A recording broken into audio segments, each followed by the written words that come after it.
શું છે આ બધું? હે કોણ છે આ ને આ બધું શું છે?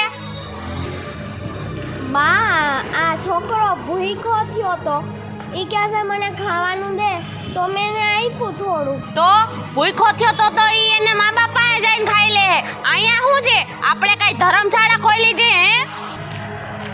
બા એને થોડુંક જ દીધું છે. અમે કાંઈ અહીંયા સેવા કરવા નથી બેઠા. તારા જેવાને ખવડાવવા બેસું ને તો અહીંયા 500 છોકરા આવશે દીના. અહીંયા આલે આ લઈ જા અંદર બધું. આજ બુદ્ધિનું બારદાન અહીંયા ભટકાઈ ગયું છે, ખબર જ નથી પડતી કાંઈ. અહીંયા હું અમે દાન કરવા બેઠા આવીશું ને આવાને દાન કરતા રહેવું ને ભિખારાને તો અમે ભૂખ ભેગા થઈ જાહું. આવા નવા ભિખારીના પેટના ગુડાઈ જાય છે અહીંયા.